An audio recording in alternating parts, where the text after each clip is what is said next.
प्रणाम, नमस्कार। मैं हूं गणेश शिवरकर और आज इस वीडियो में बात करने वाले हैं महाराष्ट्र सरकार के 3 ऐसे लोगों के बारे में जो राजकारण से बहुत ही ज़्यादा कनेक्टेड है। एक तो है मिस्टर आदित्य ठाकरे, दूसरे है एकनाथ शिंदे जो आज की डेट में महाराष्ट्र के सीएम हैं, और एक संजय राउत जो शिवसेना के प्रवक्ता बोल के पता नहीं क्या क्या स्टेटमेंट देते रहते हैं। ये आपको भी पता है, मुझे भी पता है। लेकिन आज इस वीडियो में सबसे बड़ी बात यह है कि आदित्य ठाकरे ने एक ऐसा ऐलान कर दिया एकनाथ शिंदे और इन सरकार के खिलाफ कि पता नहीं ऐसा क्या आदित्य ठाकरे के पास ऐसे पावर है, और क्या वो सुशांत सिंह राजपूत के केस और बाकी इन केसेस में जो नाम आया था मीडिया में और बाकी जगह नाम आया था, क्या वो नाम से उनको हटा दिया गया है या फिर उनका नाम नहीं आने वाला है या फिर वो बच गए हैं, या फिर बाकी के भी ऐसे सीबीआई के केसेस है जो पीएमओ की तरफ से भी डाले हैं, बीजेपी की तरफ से भी डाले हैं, और कई केसेस का आरोप भी लगाया जा रहा है क्योंकि वो कोर्ट में अभी साबित नहीं हुए। लेकिन क्या उन केसेस से सारे बच गए आदित्य ठाकरे?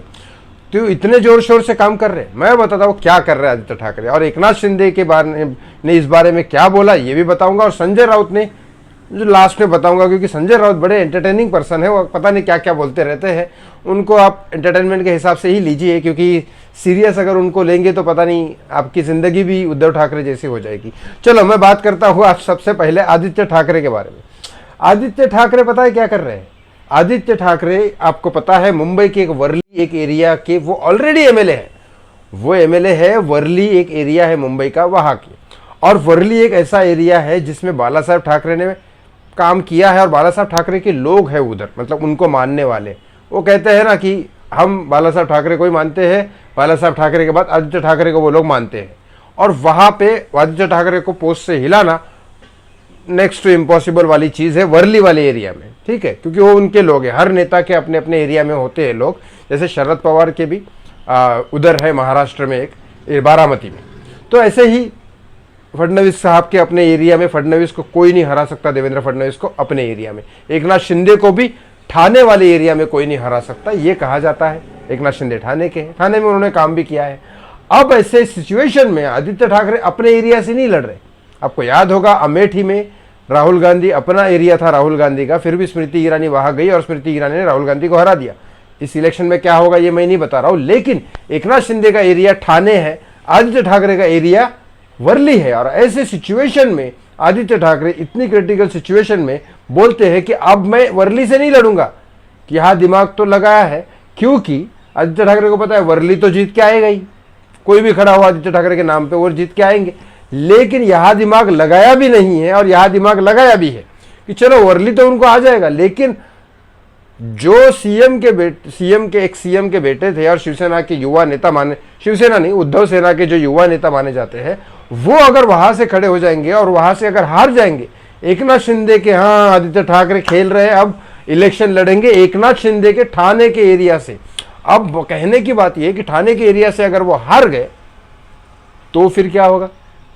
तो उनकी इज्जत कहाँ रहेगी। लेकिन अगर वो जीत गए तो फिर तो भगवान पता नहीं क्या होगा एकनाथ शिंदे की सरकार का, क्योंकि ये बड़ा ही है। क्योंकि एकनाथ शिंदे को मैं जितना समझता हूँ, एकनाथ शिंदे को हराना मुश्किल ही नहीं, नामुमकिन है उनके एरिया से, क्योंकि उन्होंने अपने अपने एरिया में हर नेता काम करता है, ये बात फैक्ट है। वहाँ से हराना बड़ा मुश्किल होता है। ये स्मृति ईरानी ने कैसा कर दिया, राहुल गांधी को हरा दिया अमेठी से, वो पता नहीं भाई, लेकिन ये हुआ है। अब इसका रिजल्ट तो चलो बाद में ही पता चलेगा, बीएमसी के इलेक्शन के बाद, लेकिन चल देखते हैं। क्योंकि बीएमसी में जो है ना, आप मुंबई में देखोगे तो बाला साहब ठाकरे ने काम किया बीएमसी में, लेकिन इसके बाद किसी ने काम ही नहीं किया, ना कांग्रेस ने, ना उद्धव सेना ने, ना एकनाथ शिंदे ने, किसी ने नहीं किया।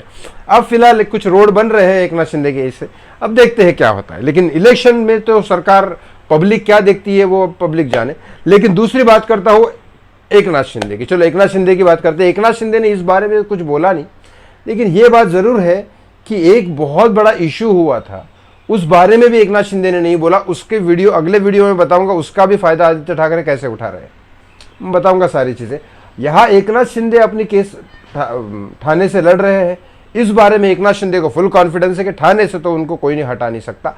ये कॉन्फिडेंस होना सही भी है एक नेता को, जहाँ उन्होंने पैदा हुए, जहाँ उन्होंने काम किया, शायद सही भी है एकनाथ शिंदे।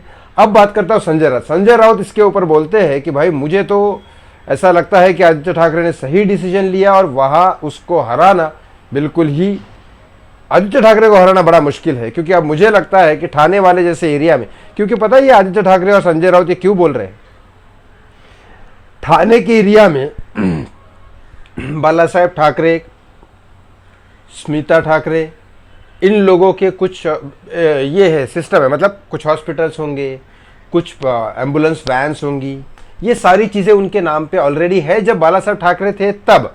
लेकिन लोग अगर होशियार होंगे तो लोग समझेंगे कि बाला साहब ठाकरे भले उस टाइम काम कर रहे थे बीएमसी से रिलेटेड लोगों के लिए, लेकिन उस समय ठाणे को कौन संभाल रहा था?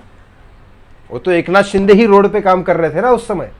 तो बाला साहब ठाकरे का खून आदित्य ठाकरे है, इसलिए आप वोट करेंगे, या फिर बाला साहब ठाकरे के नेतृत्व में ठाणे एरिया में एकनाथ शिंदे ने खुद रोड पे काम किया, इसके लिए आप वोट करेंगे? इस बारे में जरूर बोलना चाहिए, क्योंकि आप कर्म प्रधान है या खून देखते हैं? क्योंकि मतलब ये तो नेपोटिज्म हो गई, फिर तो जनता भी नेपोटिज्म कर रही है, भाई ये इसका बेटा है इसके लिए इसको नेता बना दो।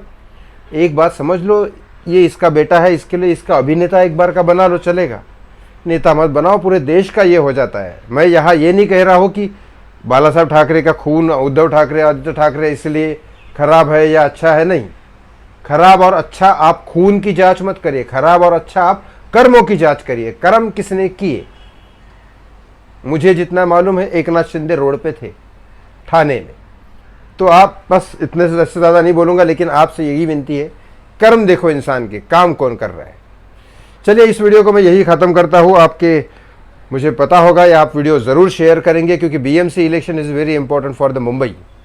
Thank you so much for watching मी। धन्यवाद।